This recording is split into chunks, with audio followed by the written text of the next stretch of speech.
Hello, and welcome to Revolutions. Episode 0, The Introduction. The word revolution is one of those words you think you know the definition of, until you actually start trying to define it. Then it turns out to be a very slippery fish. Because first of all, the word revolution, coined by Copernicus in 1543, is supposed to mean completing an orbit, coming full circle. But the kind of revolution we're talking about is the opposite of that. It's a sudden, radical change, overthrowing the old regime and replacing it with a new one. It's not about coming full circle. It's about boldly setting out on a new path. So right away, the word doesn't even mean what it's supposed to mean, and it only gets muddier from there. Because even overlooking the utter absurdity of using the word revolution to describe a fundamental change in political organization, we still have a hard time expressing precisely what we mean by revolution.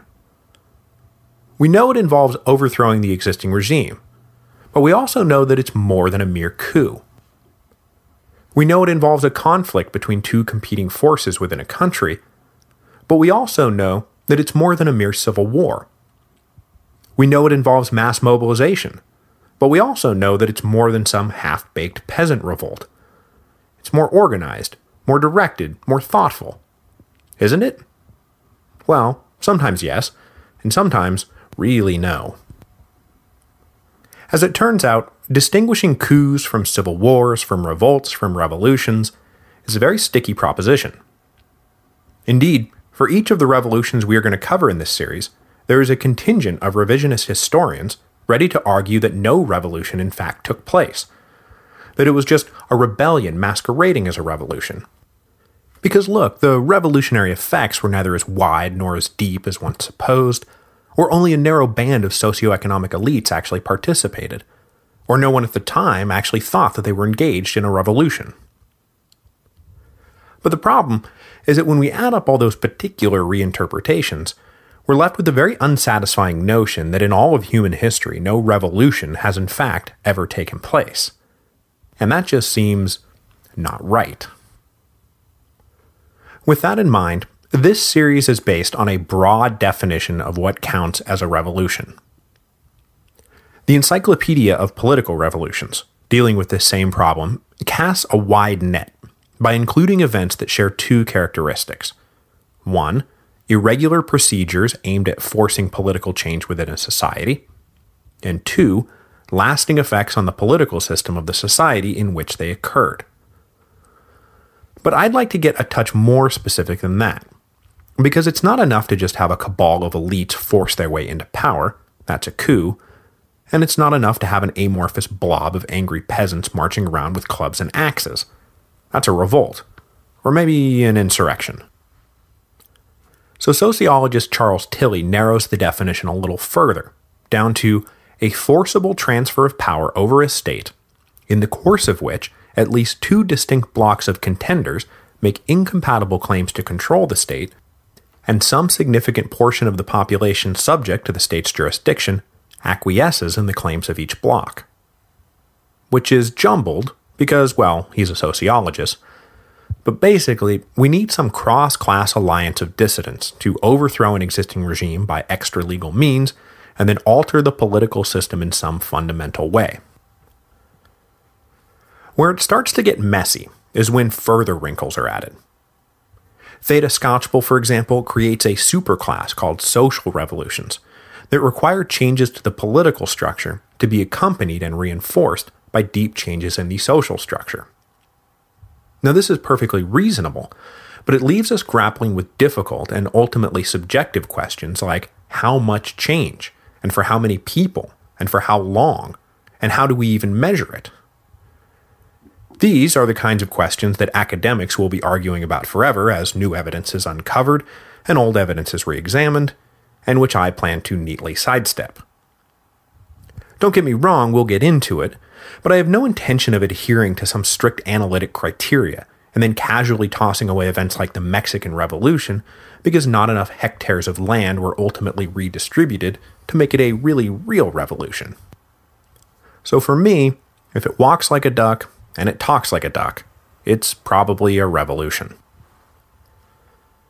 If there was ever a historical period that highlights this problem of what do we call it, it is the period we are going to begin the series with, Britain in the 1640s and 1650s. Something happened. Everyone agrees on that. But was it a revolution? And if it was it a religiously driven Puritan revolution or an economically driven bourgeois revolution? Or was it neither and instead just a civil war that has been anachronistically labeled revolution? The men and women who lived through the period often referred to it as simply the late Troubles and left it at that. So what was it? A revolution? A rebellion? A civil war? In truth, it was all of these things. It started as a conflict over whether the political system should be reformed, descended into civil war, sparking a totally unexpected revolutionary period in the late 1640s and early 1650s that saw the king executed, monarchy abolished, and a written constitution introduced for the first time. But then the storm passed, and by 1660 the monarchy was restored, and most of the recent innovations swept away. So what do we call it? Every possible label, the Great Rebellion, the English Revolution, the English Civil Wars, the Wars in the Three Kingdoms, fails to capture some essential element of the story. Since I am primarily interested in the revolutionary aspects of the period, I am going to use English Revolution as shorthand. And I know that this is problematic, not the least of which because, Scotland and Ireland. So if you want to yell at me about calling it the English Revolution, please email me at revolutionspodcast@gmail.com. But just so you know, no, I am not a Marxist or some unreconstructed Whig. I'm just a guy interested in the revolutionary aspects of the period who is going to be talking a lot about the English revolutionary aspects of the period. Finally, let's talk a little bit about interpretation. In broad terms, historians interested in explaining revolutions tend to break down into two loose camps. One camp argues that revolutions erupt when slowly building tensions in the socioeconomic system finally break, while the other camp argues that it has far more to do with the calculations and miscalculations of individual historical actors. The former is criticized for building very nice-looking theoretical models, and then highlighting anything that proves the model and ignoring anything that doesn't, while the latter is criticized for essentially arguing that nothing was amiss until the moment rebellion, civil war, and violent social upheaval spontaneously consumed the entire nation. Neither of these interpretations alone, at least to me, is satisfactory. Long-term social forces set the parameters for action, but they do not dictate the results. Individual choices dictate the results, but always within the bounds of those long-term social parameters. This is not a bold thesis, but I'm pretty sure it's how life goes. I'll close with a note on programming. With this show covering a series of distinct time periods that are thematically linked, but otherwise wildly disconnected, when I make the transition from one revolution to the next, I'm going to have to pause and recalibrate. Specifically, I'm going to have to pause and recalibrate for 4 weeks. I've thought a lot about this, and I just don't see any good way to get around it. So each revolution will run its allotted 12 to 15 episodes, and then I'm going to go dark for a month while I get ready for the next batch. So, 12 weeks on, 4 weeks off. Sound good? Good. So with all that out of the way, let's get into this thing. I apologize in advance if I butcher any pronunciation. It's bound to happen. Email me when it does. Please don't just leave me hanging. The show lives at revolutionspodcast.com.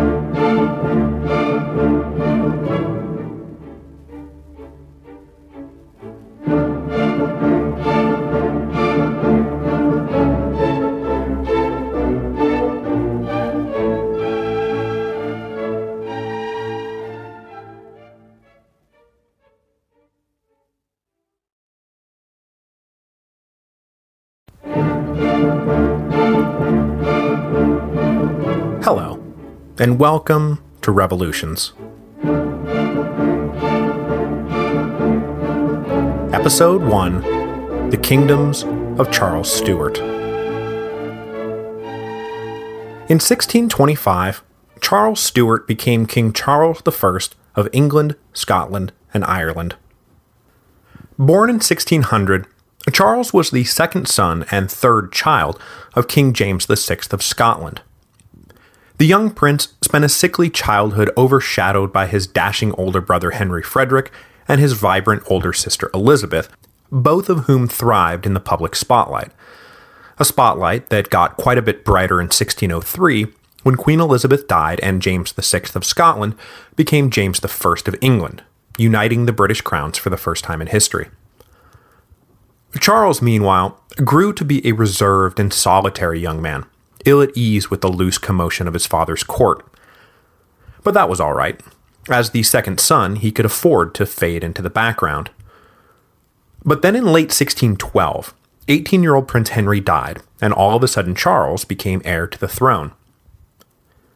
Acutely aware of the responsibilities he now faced, he did his best to prepare for the monumental job that lay ahead.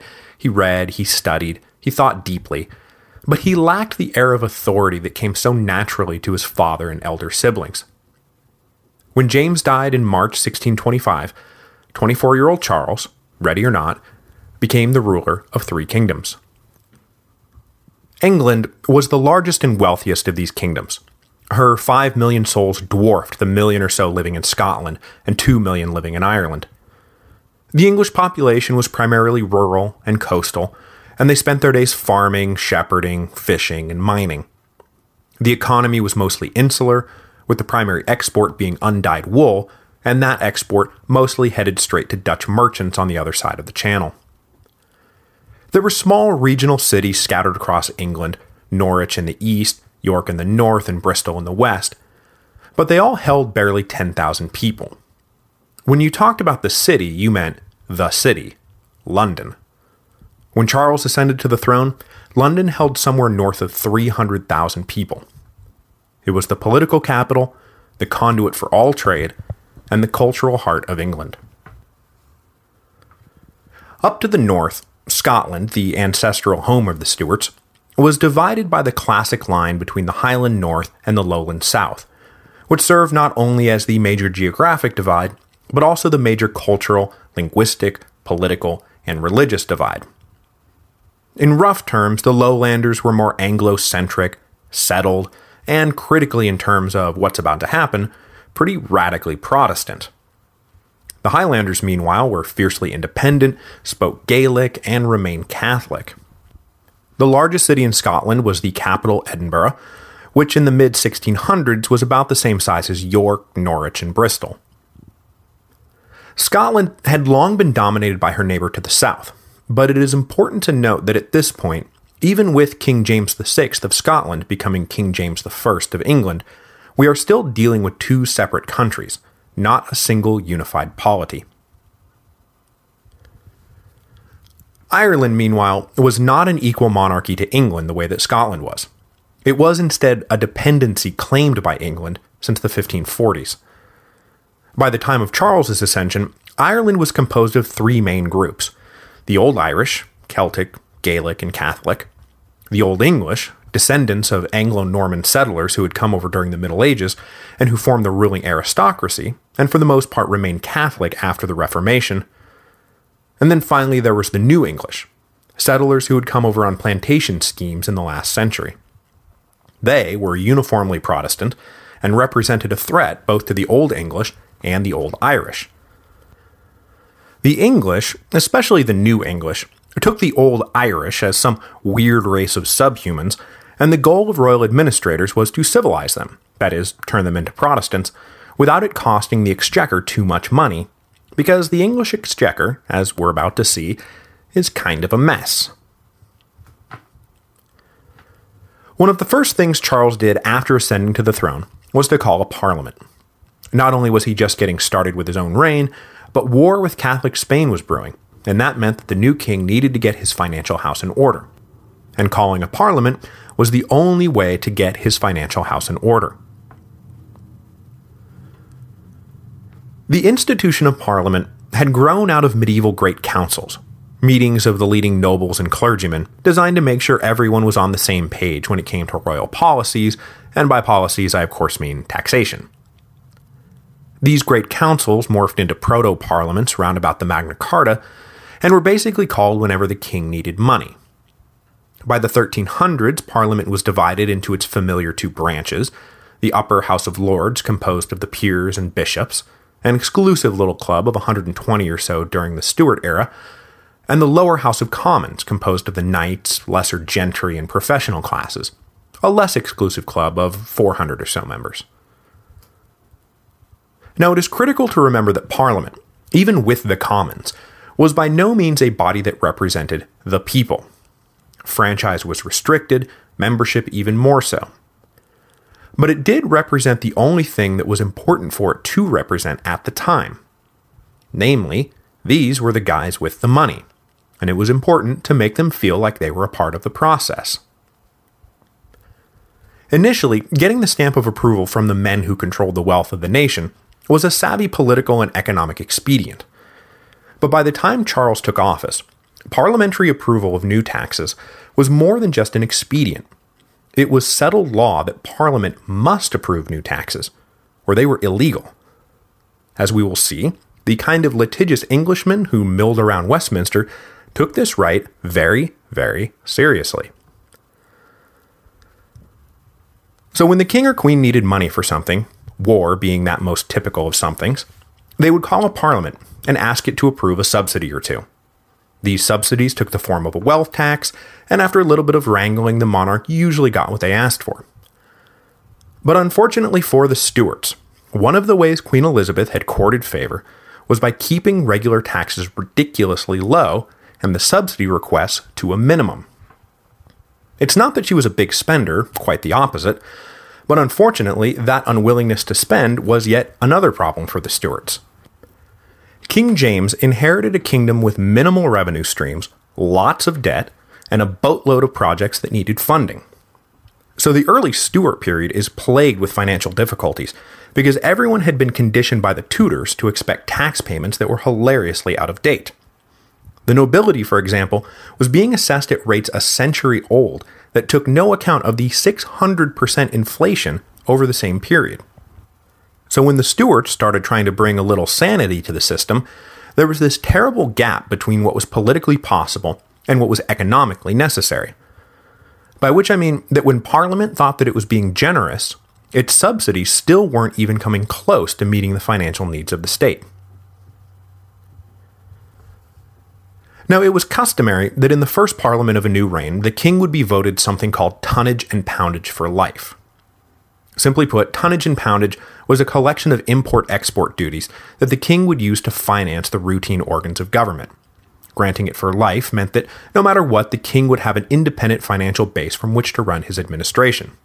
It was traditional, it was expected, it was a respectful little tip of the cap. The first Parliament of Charles's reign, however, got together in May 1625 and decided to vote him tonnage and poundage for 1 year only. The historical consensus appears to be that this unprecedented stinginess was simply a maneuver to get the young king to agree to some much-needed reforms, but Charles took it as a slap in the face. So it's fair to say that relations between Charles and his parliaments got off on the wrong foot right away. Parliament followed up on this insult to Charles's royal dignity with a second one, when they started openly attacking George Villiers, the first Duke of Buckingham. Okay, stay with me. Buckingham had been rapidly elevated up the peerage after the charismatic young man had caught the eye of King James the decade before. He was created Duke of Buckingham in 1623, right about the time he was jumping ship from the deteriorating old King James to the rising young Prince Charles.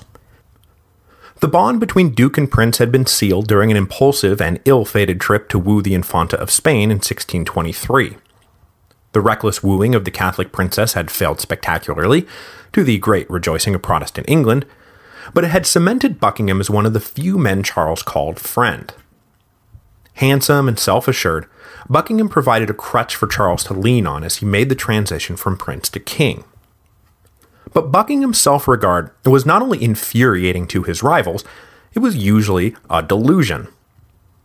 He had managed to convince both himself and the Stewarts that he was a wizard of finance, diplomacy, and war, but everyone else thought that he was a corrupt blunderer who was going to bring the kingdom to ruin. So the Parliament of 1625 started making noise that they intended to impeach Buckingham and get him the hell away from the levers of power. But Charles had very few men he called friend, and none that he trusted more than Buckingham. The tonnage and poundage vote had put him on edge, the attacks on Buckingham pushed him over, and in August 1625 he dissolved Parliament, as was absolutely his legal right. Dissolving Parliament may have been emotionally satisfying, but it did nothing to set the royal finances in order. So in 1626, Charles called for a new Parliament. But this time, he made sure that the most outspoken MPs from the last session were appointed sheriffs of their various counties so that they were ineligible to sit again. But the maneuver had little effect, and the new Parliament picked up right where the last one had left off. They voted the king for subsidies, but kept the bill locked in committee while they renewed their complaints against Buckingham. The Parliament of 1626 then started harping on another point near and dear to everyone's heart: religion.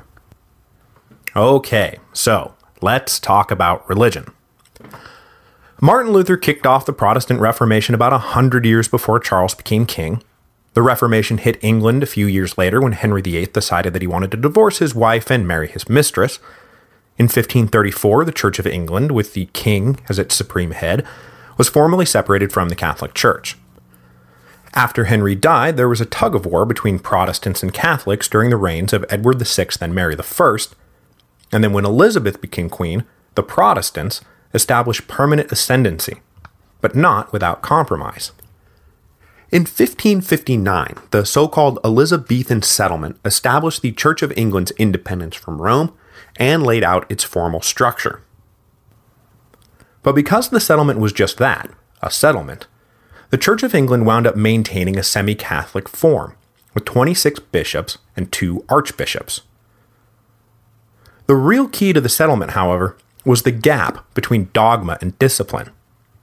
Elizabeth wanted religious peace, and so she was never much interested in pursuing rigid uniformity. Within reason, parishes could decide for themselves what form they wanted their worship to take. Meanwhile, up in Scotland, the Reformation followed a different course.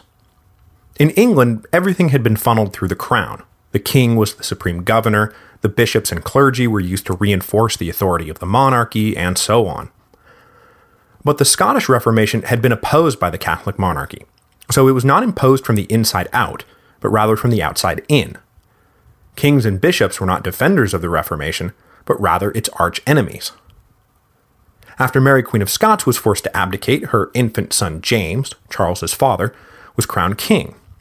But during his minority reign, the Protestant nobles who had overthrown Mary pursued Reformation to the hilt, establishing what became known as Presbyterianism, which massively decentralized the church's structure, put power in the hands of lay elders, and abolished episcopacy, that is, the bishops.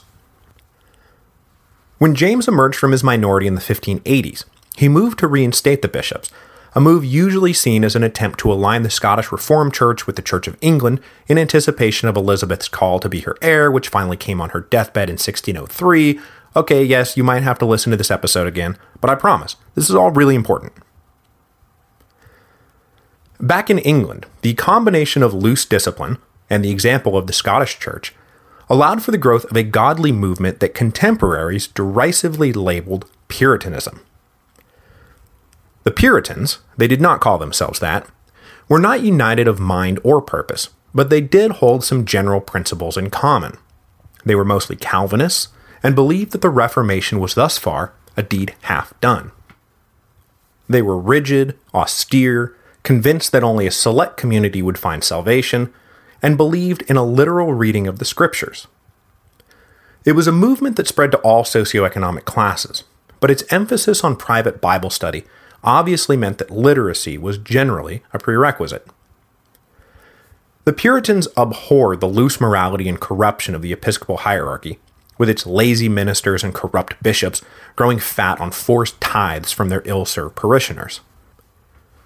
They were never aiming to overthrow the Church of England or set up a rival church. Such would have been unthinkable in the 17th century, when it was taken as axiomatic that a kingdom could only function with one church. They simply wanted to see the Reformation through to its logical conclusion. But the issue facing the Parliament of 1626 was not just a rivalry between Puritans and moderate Anglicans, another word that didn't exist yet. It was between Puritans and Arminians. Okay, so what the hell is an Arminian? Well, they took their name from a Dutch theologian who went by the Latinized name Arminius. Unlike the Puritans who looked at the Reformation and thought, hey, this doesn't go far enough, Arminians looked at the Reformation and thought, well, how do we pull back from this? They were emphatically Protestant, but danced as close to the edge of Roman Catholicism as you could get without falling in. They loved the fancy ceremonies, they rejected Calvin's rigid theories of predestination. There were other differences, but what they added up to was a doctrine that to a Puritan basically rejected everything that they thought distinguished them from the evil Roman Catholics in the first place.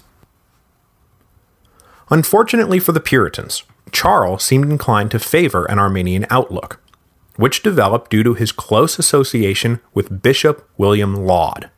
William Laud. He is important. Laud was an angry little man. Literally, he was short and had a raging temper, who seemed to stand for everything the Puritans hated. Shortly before Charles became king, Laud had become Buckingham's personal chaplain, and through Buckingham had caught the future king's ear. It turned out that he and the king saw eye to eye on the kind of ceremonial formalities and strong institutional hierarchies that the Puritans despised as creeping popery. Politically, Laud was a staunch defender of the king's prerogatives, and happily lectured both of Charles's first two parliaments that their sole duty was to vote the king whatever money he asked for and then go home. Laud was deeply unpopular, but he wasn't yet the most despised man in the kingdom.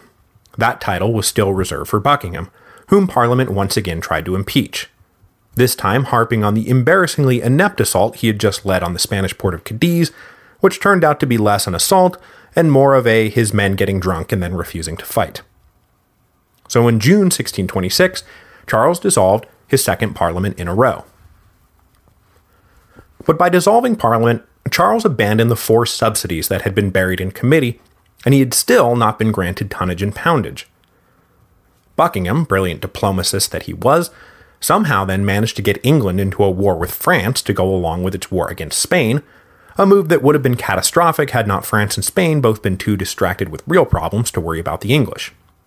But whatever the attitude of France and Spain, England was taking these wars seriously, except, oh yeah, Charles was operating without any money to pay for any of it. So, first, he just started collecting tonnage and poundage without any official parliamentary grant. This ruffled some feathers, but most let it pass since they had been paying tonnage and poundage to their kings and queens forever. But then Charles also started issuing what have become known as forced loans, which are exactly what they sound like. He, or most likely Buckingham, came up with a number they thought some individual peer or county ought to produce to keep the crown solvent, and then they simply demanded it. This, as you can imagine, did more than ruffle a few feathers, and the irritation was compounded by Buckingham taking the money, using it to botch a naval assault in support of French Protestants besieged at La Rochelle, and losing half his men.